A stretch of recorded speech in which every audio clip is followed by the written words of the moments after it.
Hi guys, welcome to this channel. This reading is for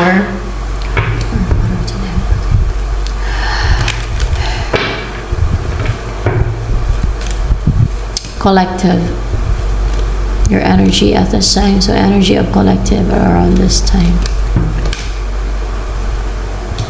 Your emotional, because you want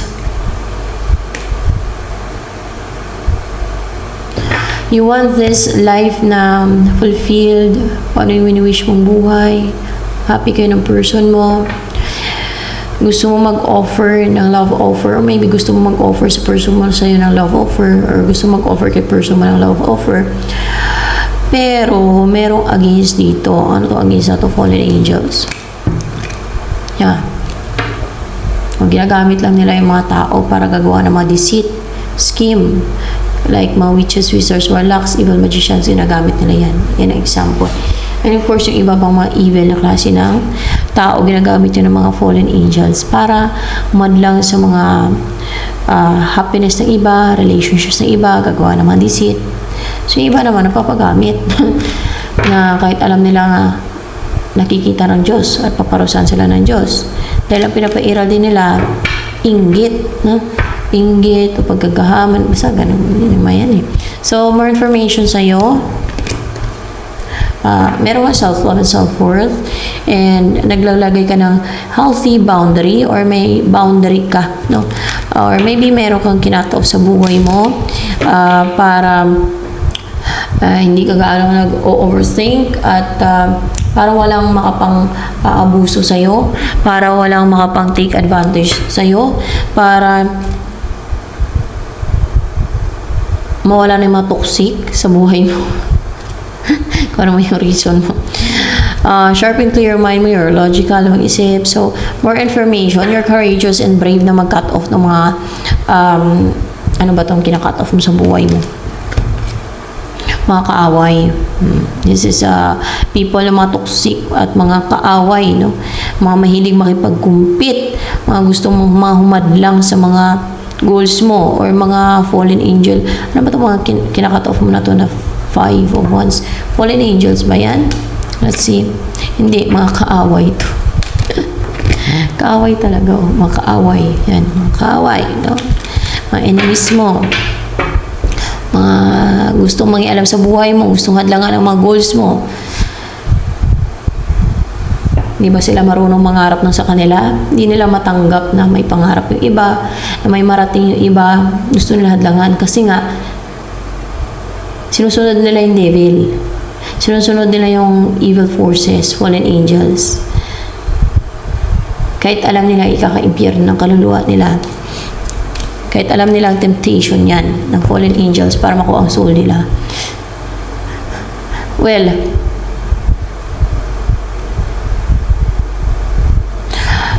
merong person dito na in separation kayo ngayon, hiwalay kayo, pero magkakabalikan kayo niyan. Or, pwede din makarecover. Makarecover ka na sa heartbreak dyan. More information dito sa 3 of Swords in reverse. Gusto niya makipagbalikan sa'yo, malungkot siya without you, or hindi siya contented sa buhay niya, para bang matamlay na walang kabuhay-buhay, na inaantay ka niya, no? Yung ang inaantay niya, yung magkabalikan kayo, gusto niya makipagbalikan sa'yo. Sino ba itong taong gusto niya makipagbalikan sa'yo? See the sun, masiyahin and active, and pwede successful, achiever, energetic. Pero hindi siya ganun ka-inspired ngayon, or hindi siya ganun ka positive pagdating sa connection ninyo. That's why malungkot siya, pero gusto niya bumalik sa'yo. Bakit gusto niya bumalik sa'yo? Gusto niya mag-umpisa na mag-rest. O gusto niya may mag-umpisa sa inyo. Gusto niya mag-rest siya sa'yo. Gusto niya mag-start ulit kayo ng relationship, o gusto niya mag-start kayo ng relationship. And bakit gusto niya bumalik sa'yo? Ano yung na-miss niya sa'yo? Hiwalay kayo. Yung hindi siya nag-overthink kasi Ito yung namimiss niya sa'yo kasi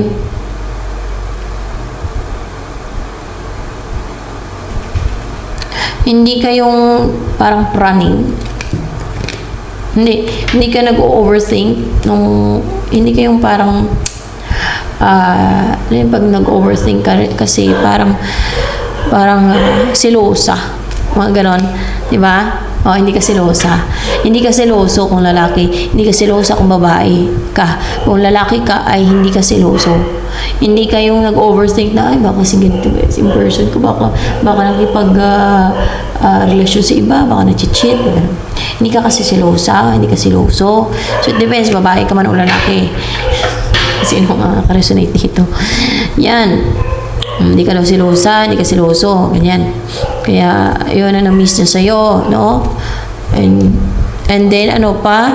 Ang nagustuhan niya sa'yo, kung bakit gusto niyang bumalik sa'yo, nami-miss ka niya. Kasi, hindi ka pa na-message sa kanya. Yun ba yun? Hindi pa na-message. Clarify natin. Hindi ka pa na-message sa kanya, so hindi ka makulit. Hindi kasi ikaw message na message kasi hindi ka silosa. So, ibig sabihin may tiwala ka, no? And then,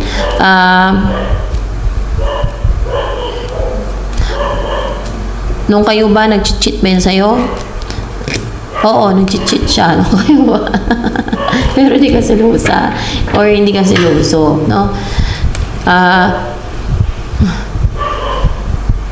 And then, ano pa na-miss yan sa'yo? May nami-miss yun sa'yo, no?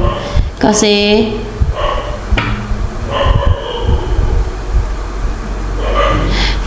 hindi ka nag-grief o nag-recover ka kasi sa, para bang ang dali mo lang mag-recover. Ano yung madali ka mag-recover? Hindi. Marunong ka mag-recover. Let's see, ha? Hindi. Kasi, hindi ka nag-regret sa mga wala sa'yo. So, possible. Upright ba yun? So, yan. Hindi ka nag-regret sa mga wala sa'yo. Like your past person. Hindi ka nag-regret sa mga wala sa'yo. Kasi siguro inisip mo, may makakilala pa ako na na iba. Kasi madami naman tao sa mundo, di ba? Yan siguro yung nasa isip mo. Kasi, kung isipin mo yung past person mo na tinangay ng iba, nagayuma ng iba, tapos magmukmuk nga naman, di ba? Sino kawawa? Hindi ikaw din naman. No? Pwede yung saglit ka lang iiyak kasi ginawa ng injustice or nisit ng iba, ng ginayuma. No? Wala sa release person mo. So, nakapag-chat na doon sa iba o nakapag-relasyon sa iba.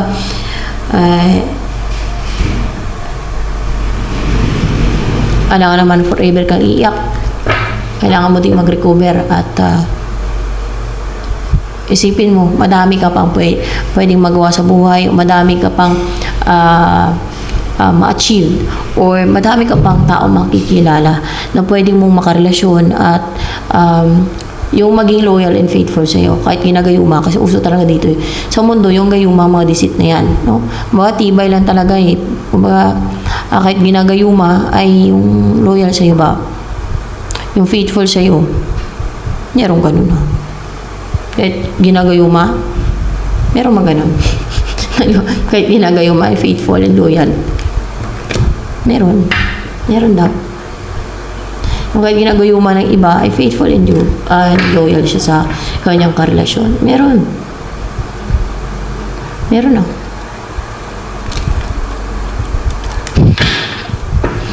Meron na ganun. Yung marupok lang talaga, madaling matangay ng iba. Pag ginayuma, pag ginawa ng witchcraft. Pag marupok. So, yan.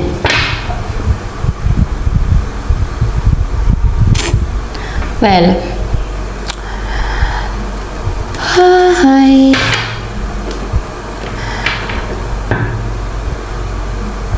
Para hindi matangay ng iba, kahit gayumahin sila, yung reliable, kasi lumabas yung King of Pentacles, reliable, no? Reliable, yung nagkukumit, loyal, faithful.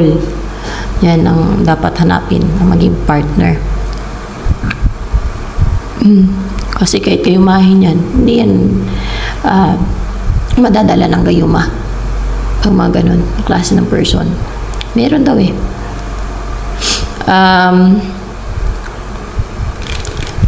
Ba't nag-cheat yan sa'yo yung person mo na ginayuma ng iba? Hindi. Cheater talaga siya. O, cheater talaga siya. Dalawa.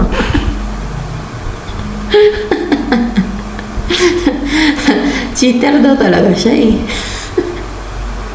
Hindi na ginayuma siya.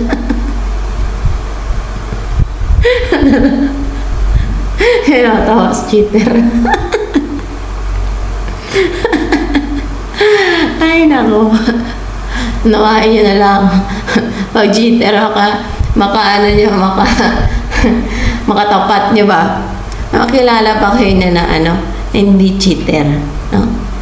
Yun nga, kahit gayumain pa ng iba, hindi siya maagaw ng iba, hindi siya papatol sa iba, kahit gayumain pa yan.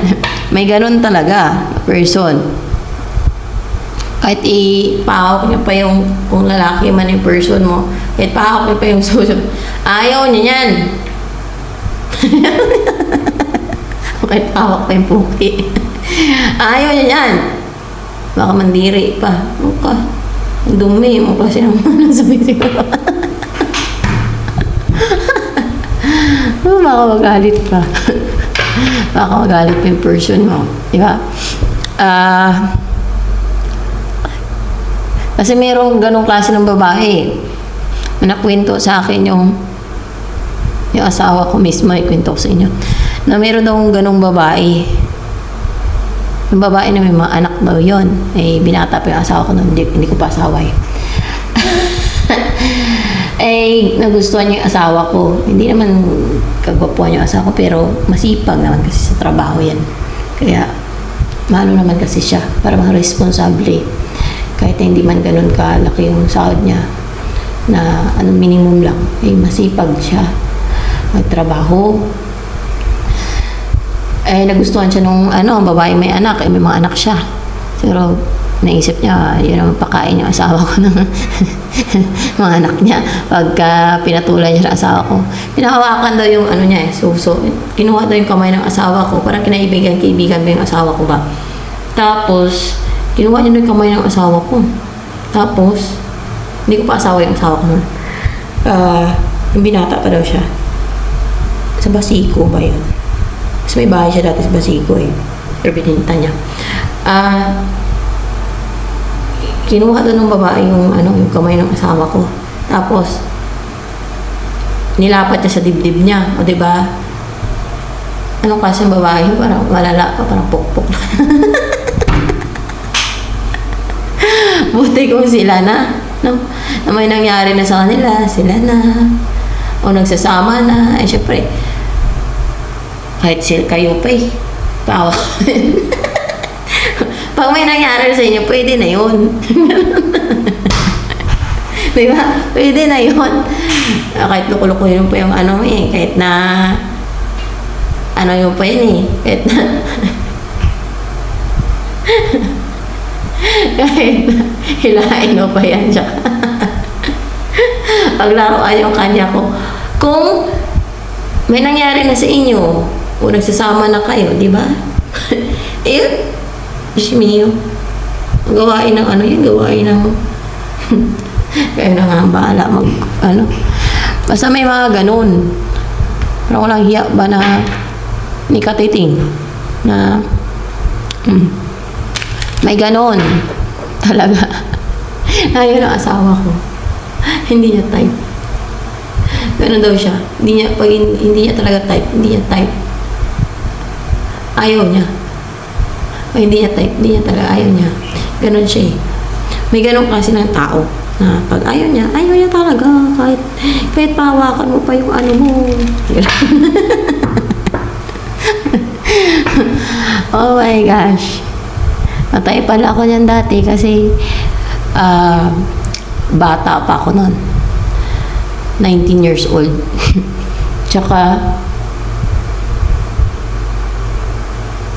basta kasi yung mukha ko nun. Basta iba kasi yung mukha ko. Basta syempre bata pa. Tsaka makinis pa. Wala pa naman ang ulam sa akin noon.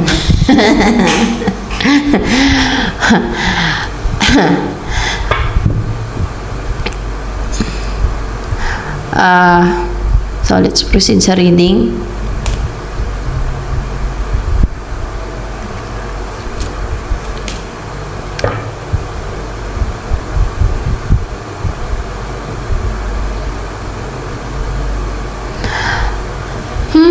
Ano pa nagustuhan sa'yo ng person mo na yan?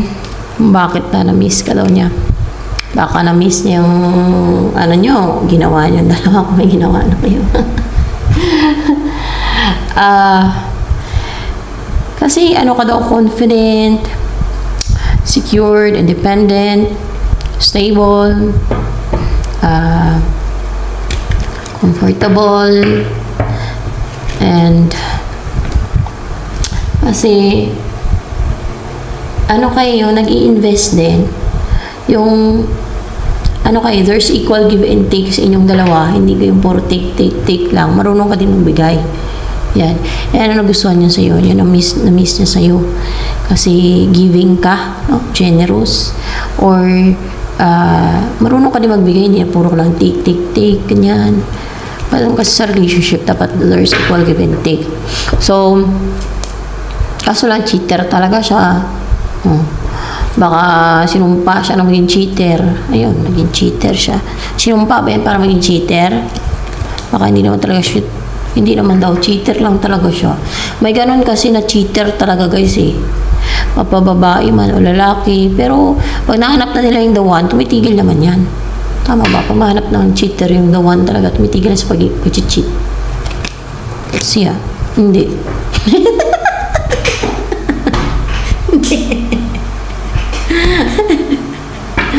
Ay, nako, hindi daw. Ano yun? Kailangan bang bordyahan talaga ng partner niya yung cheater para hindi mag-cheat? Natatawa ako pag sa cheater. Oo daw. Ewan ko mahala. Natatawa ako. Oo daw. Kailangan talaga bordyahan ng partner niya yung cheater kasi mag-cheat nga siya. Kaya hindi mo bordyahan. Ganun daw siya. Kaya mo magtiis sa cheater? Ayaw magtiis ito sa cheater? Paano yung kung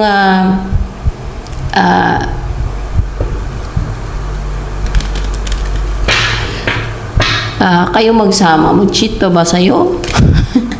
Kaya na, oo, mag-cheat pa rin. Cheat pa rin siya. Baka sa malayong lugar lang, kasi may clarified betyo. Sa malayong lugar lang siya mag-cheat.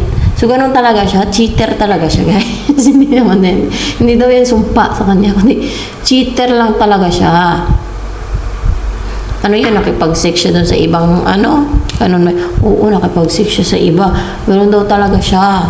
Pagkatao niya daw talaga.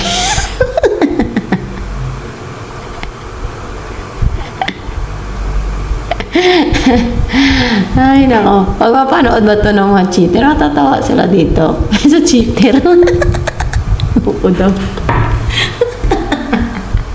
Ay, hala, bakit ako natatawa? Aray.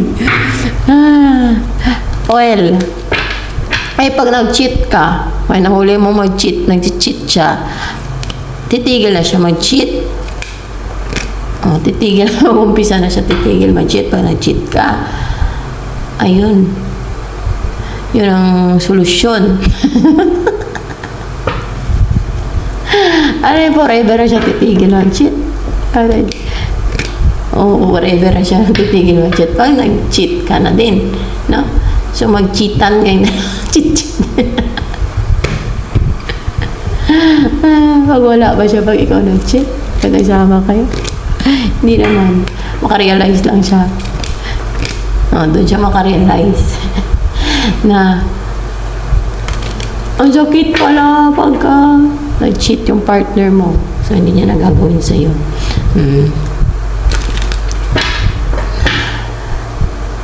Si cheat ahoy pala yan eh. Cheat ahoy. Well, cheater talaga siya. So, ano yung message sa'yo ng person mo na yan? Mahal ka daw niya. Emotional siya pagdating sa'yo. And, nag-aantay siya, may inaantay siya eh. Hindi daw siya makatulog kasi. Para bang unstable yung mind niya. Tapos parang hindi daw niya kilala yung sarili niya. Parang hindi na siya yung siya. Na siya. Hindi. Para bang hindi niya energy yung kung ano energy niya ngayon. Pwede din kasi ganyan yung Empress ay hindi niya energy ngayon kung ano yung energy niya ngayon. Bakit? May nag-swap ng energy niya? Hindi. May nag-swap ng destiny niya. May nag-swap ng destiny niya. Meron dyan na ano ba yan? Karibal niya sa'yo yung nag-swap ng destiny niya? Para yung gumawa niya sa kanya na nag-swap ng destiny niya sa'yo, sa kanya, sa person mo, ay sa kanya ka ma-unite daw. Yung ano energy na nag-swap ng destiny niya sa kanya? Knight of Wands in reverse na hindi nagtitake na action. Panoorin nyo, dyan effective siya. Kasi lang tinanggal ko yung iba kasi baka gamitin ng mga kaaway ko against sa akin eh. Yung mga pantanggal ng mga merong illness eh. Pero hindi ko na inano. Yung destiny dyan, mabalik yung destiny mo sa'yo. Yan. Para bumalik sa'yo yung destiny mo na ini-swap o ini-swap ng iba. Meron dyan. Pag sinildan ko ba yan, yung person mo na yan, at ay hindi na yun maswap yung destiny niya. Hindi na daw maswap. Pero, wala lang eh, para pwede kong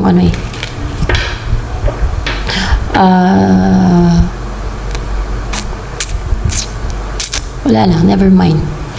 May tinanong lang ako. Tapos, pag binalik ko ba sa kanya yung destiny niya, may balik na. Mabalik na.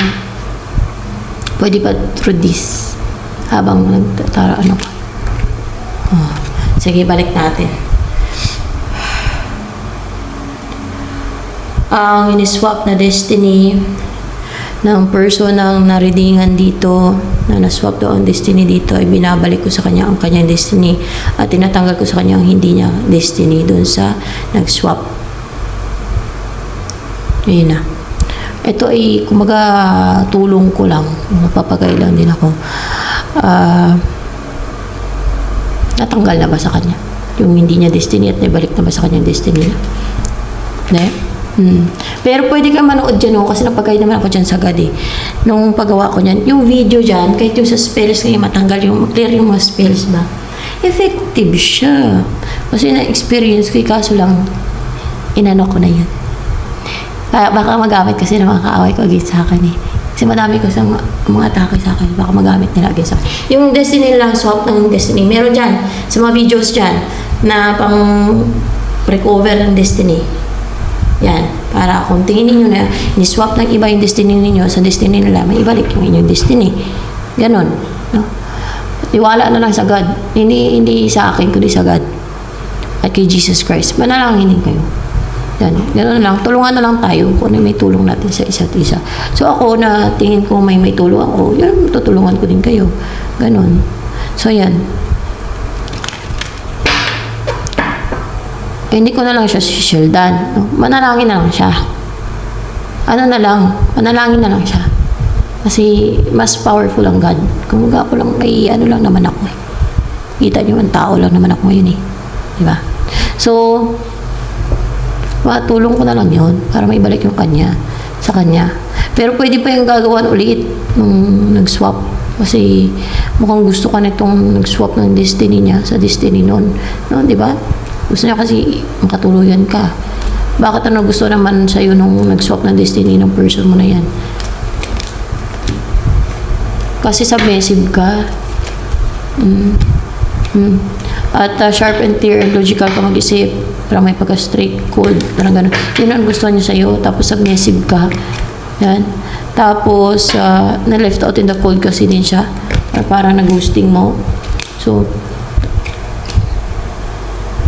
hindi niya nakuha yung gusto niya. Gusto niya makausap ka, gusto niyang magkaroon ng collaboration sa inyong dalawa. O bibuild ka ng pamilya, ganun. Gusto niya mawala na yung mga hadlang, block sa inyong dalawa. Gusto niya kasi makatuluyan kay clouded na judgment ng tao na yan. Akala niya yung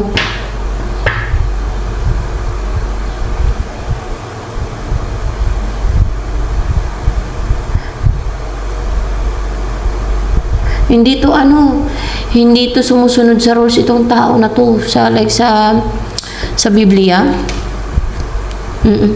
Hindi siya sumusunod sa Biblia, hindi siya sumusunod sa Bible kung ano yung kutusan ng God rules. Kaya ganun ang pinagagawa niya, witchcraft po. Ni-swap niya yung destiny ng isa. Kasi ang gusto niya makuha niya, yung gusto niya ikaw. No? Magkatuluyan kayong dalawa. So ganun na nangyari dito. So yan. Yan ay, huwag niyo na masyadong isipin yung ginawa ko. No? Yan ang pagkailan naman ako noon. At God ang nag-ano dyan. Kung i-grant niya yun, di ba? God ang nagbibigay ng kapangyarihan dyan kung i-grant niya yun.